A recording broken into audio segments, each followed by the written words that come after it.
দক্ষিণ লেবাননের আকাশে এই ধোঁয়ার অর্থ হল ইসরায়েলের আরও একটি বিমান হামলা এবং আরও কিছু মানুষের মৃত্যু।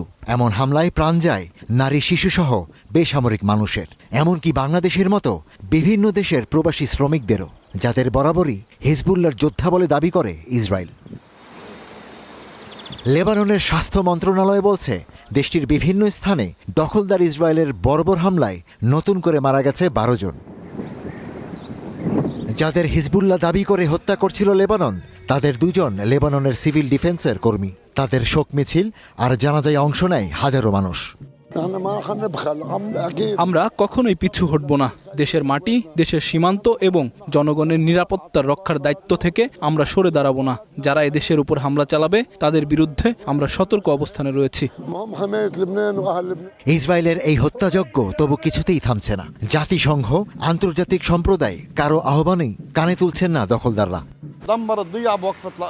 তারা যুদ্ধবিরতির সময় গ্রামগুলো ধ্বংস করেছে। এই যুদ্ধবিরতিটি মিথ্যা। যুদ্ধবিরতির অর্থ হলো শান্তি কোনো হামলা নয়, যেখানে ইসরায়েলি বাহিনী তাদের সীমান্তে ফিরে যাবে। তারপর একটি শান্তি চুক্তি বা তাদের ভাষায় অস্ত্রবিরতি চুক্তি হতে পারে।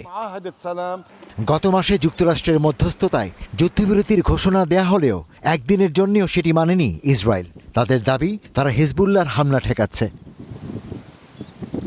সংঘাতের বেশিরভাগই এখন দক্ষিণ লেবাননে, যেখানে ইসরায়েলি বাহিনী নিজেদের ঘোষিত নিরাপত্তা অঞ্চলের নামে পুরো এলাকা দখল করেছে, মানুষদের তাড়িয়ে দিয়েছে।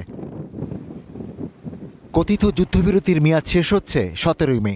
এই মেয়াদ বাড়াতে ওয়াশিংটন, ইসরায়েল ও লেবানন নতুন করে আলোচনা শুরু করেছে বলে জানিয়েছে বার্তা সংস্থা AFP।